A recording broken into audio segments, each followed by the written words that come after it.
So I want to start off this episode in a slightly different way, and I'd like to do this more into the future of this campaign. So let's view the city of Helsinki, 23 population just east of the Swedish Empire.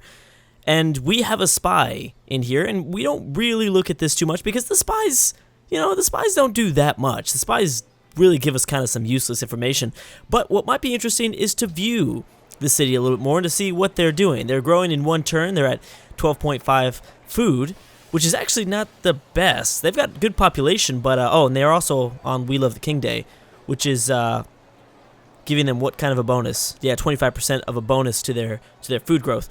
Interesting. Yeah, they're not eating that much. I mean, I guess it's kind of small for 272. Anyways, science to make it 771, 78 gold per turn from just the single city alone. Production they're doing, I think, all right. Pretty okay in terms of where we're at in the campaign. They're really only focused on specialists right now that are working production. They've got a great engineer coming, so it does seem like a lot of the power that Finland has is coming out of their production. A lot of focus being put around great engineers and producing things really quickly, which would explain why they've got all these military units out. Also, I mean, the science is probably a pretty big deal, too. They're building a privateer, which is coming out in 2 turns, again, trying to control the Baltic Sea. That will ultimately be, I think, the winner or loser between a possible Finnish and Swedish war. If Sweden and Finland go to war, the only thing that's really going to matter is, I mean, they're both going to need land units to actually make an invasion onto, each territory. But ultimately, the war will be won by naval dominance in the Baltic Sea. Anyways, an arsenal and aqueducts, barracks, other things have been built. We've got a coliseum. No wonders, though, huh? Oh, yes, a national epic and a palace, but that's no actual world wonders. And pretty basic buildings, but nothing super interesting. All these other things are somewhat common. Anyways, oh, nice. We can check on their system management as well. Okay, yeah, anyways, let's go ahead and change this guy and move him around and try to look at another city. Mecca's kind of interesting. I'm not necessarily looking at, like, big cities. I mean, I guess we can for now. Let's go to Vienna, because Austria is pretty interesting. So let's do that. Let's go to Vienna. Not necessarily looking at, yeah, like I said, the most powerful of nations. I'm more looking forward to just interesting. Kind of those, like, medium tier. So, like, civs like Siam and Austria that have a chance of doing something. Also, over the break, the British pieced out with Portugal, and they were just about to take Porto too. Classic Victoria. You gotta keep up with that beautiful Civ 5 AI. Anyways, so Spain looks like they're gonna be going for the New World as well. You know what? Something weird that happened though was the British and Egypt teamed up against the Ashanti. Yeah, that's weird. The Ashanti looks scary right now. I would not want to go to war with them. Luckily for Egypt, I guess.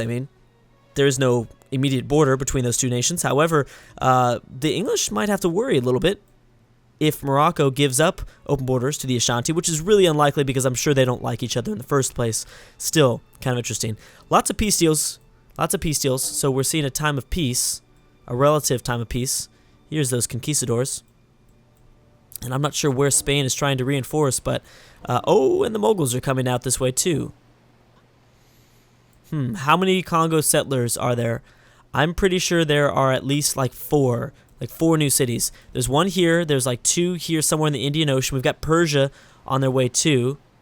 Yep, there are the 2. They're actually they're not exclusively going towards Australia. Some of them are going for kind of Indonesia. Some of them. Actually, now that I look at this region, this area is going to run out of room fast, unless some of those Congo settlers are going for the New World, which would be really strange, but possible. Moria heading out towards the east, getting ready for their long journey. Russia still has not done anything with these 3 settlers. That's the cool thing about this campaign, is that there's just so much going on that there's so much to talk about. I completely forgot about the storyline of these 3 settlers traveling across Siberia. Now, they might not be going for the New World.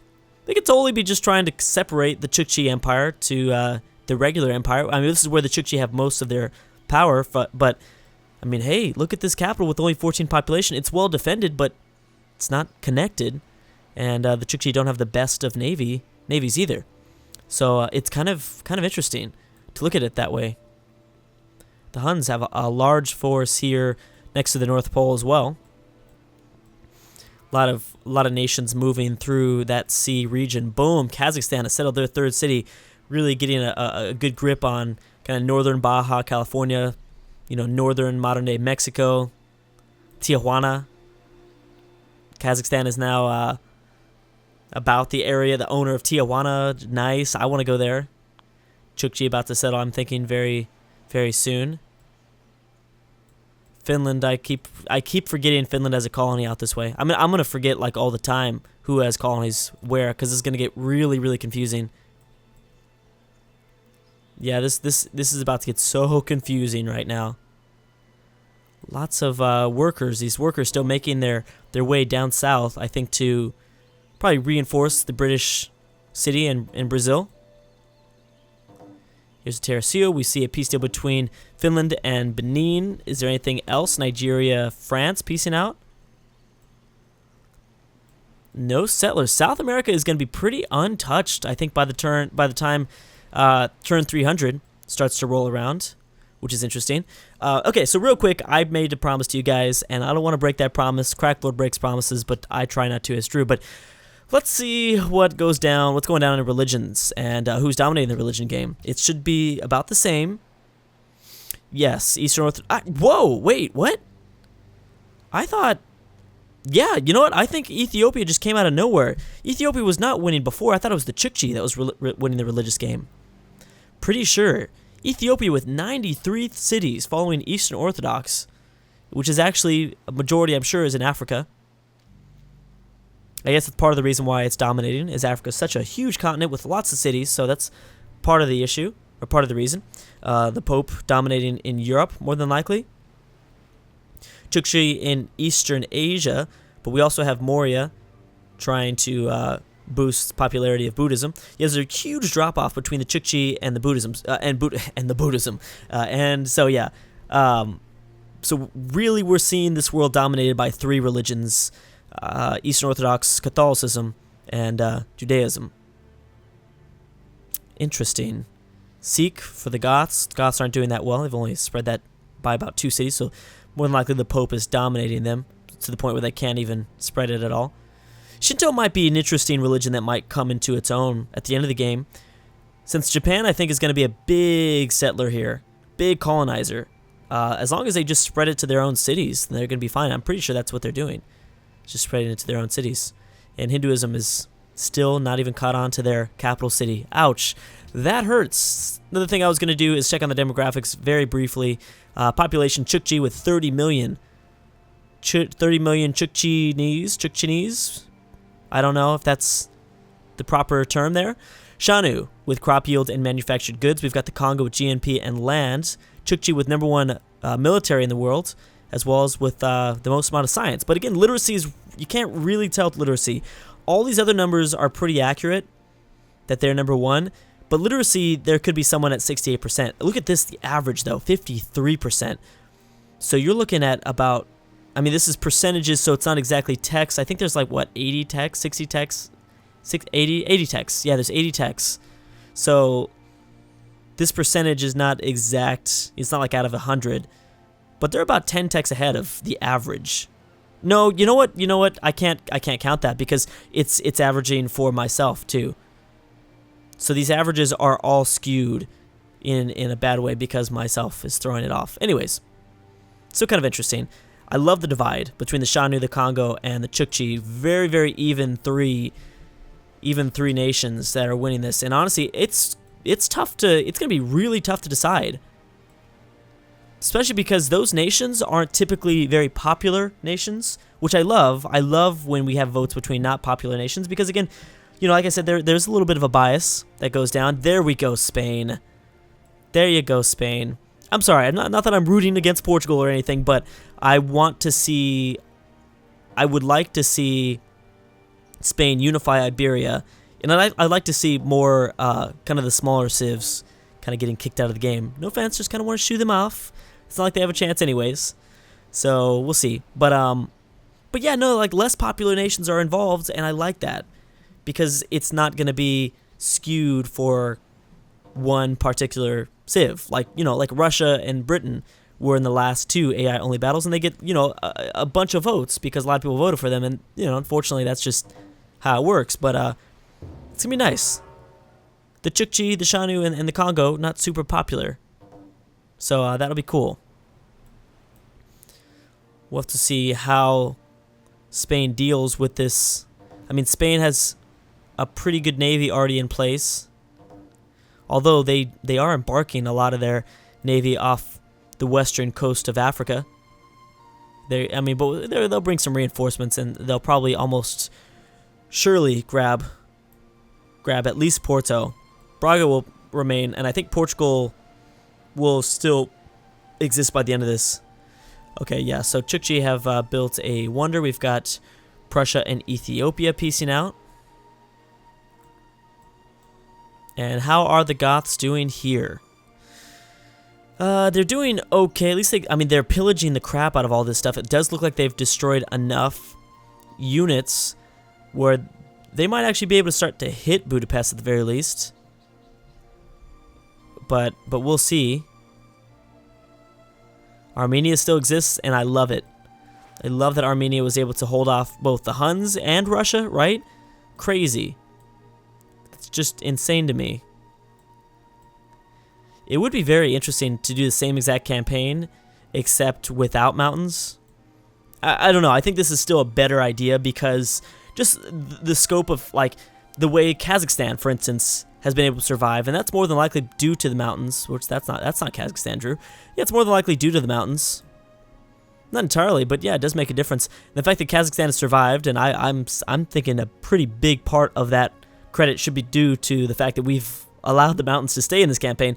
But that gave, Kazakhstan the chance to colonize, or at least get out here and colonize, and they've just been smart enough to do it, and that's really cool. Because a campaign where the New World's completely open, it's more interesting to see those small civs colonize. It's not as interesting to see someone like the Chukchi or Shanu colonize, because that's kind of a given. They're big enough to do that sort of thing. So I think it was a good idea to keep the mountains in for this campaign in general. What I might want to do, if we were to revisit a world battle again with the New World in play, so like America and stuff like that, would be to keep the mountains in the New Worlds and limit limit the mountains only in the Old World. Shinto was tried. That's a nice try, Japan. Very, very nice try. You didn't even vote for that, though. And China was embargoed. Interesting. Yeah, but keep the mountains in the New Worlds, eliminate the mountains in the Old Worlds. That way, the New World doesn't have a chance to consolidate as much, and that is a big reason why I don't like those massive campaigns with the South and North American civs involved, because they end up usually winning the game. But mountains would certainly change that. France is still also a pretty interesting civ. It just depends on who goes to war next and who has the next successful war. We've seen lots of wars take place in the last few videos, so I think a lot of people are piecing out now. I think for the most part. Let's check what Spain does in their war against Portugal. Well, it's another war that I am kind of forgetting about. All right, pretty big pickup there. Got Porto about 50%. They're going to get back some of that when their turn comes around. But they've got Terosios in place. And lots of units that will possibly embark. They've got to get rid of this unit, though. This Portuguese ship. So yeah, Spain is going to continue to colonize, and Spain might be a dark horse that, might end up going nuts. They might colonize a lot. Oh, man. Okay, so Maratha's coming over this way. Maratha is on their way. Let's see what the Goths do with their siege of Budapest. And Chukchi still have not settled. Wow. What's going on, Chukchi? Why have you not settled? Here's the Shanu. Let's go and check on the Goths. They lost a Lancer. Musketeer popped out and just cut some heads off, I'm assuming. Well, I guess I should say, like, shot some heads off. A little bit more of an accurate thing. Looks like Hungary is trying to reinforce the Austrian border. Seems like they're kind of worried about that.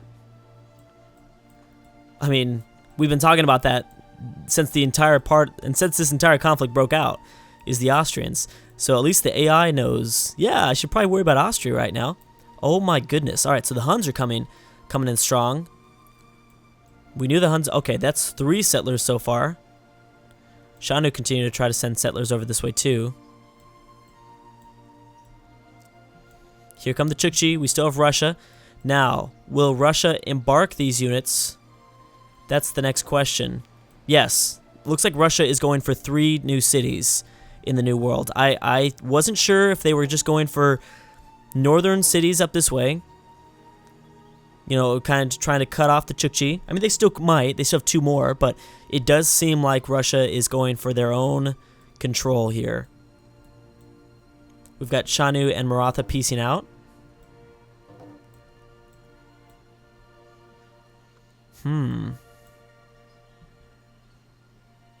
That's interesting. Okay. And people like the most shiny thing. Yeah, this doesn't really tell us that much. Again, gold's probably one of the worst windows that could pop up because it doesn't really tell us too much. The Japanese are about to connect these empires, these cities. How many units do they have over here? In Japanese California, Japanese Pacific. We should just call this like, I wish I knew the word for Pacific in Japanese. That might be kind of cool. A cool colonial name. The Pacific. Well, I mean, but that's the thing is they already have 2 borders. They have 2 separate regions along the Pacific. I mean, back at home is along the Pacific too, so it's probably not the best of names. I'm just trying to think creatively here. Just trying to use my brain a little bit more. It's hard though. Ideology. Sweden has chosen autocracy. So again, autocracy is going to remain in the lead in terms of all the ideologies in play here. Still no freedom. Still nothing from freedom just yet. Wow, that's a huge force. What are the British going to do with that? No colonial wars either, which is kind of interesting. I mean, there's not that many civs in place in that region. But it is still interesting when those break out, because we're going to see like some weird civs over here.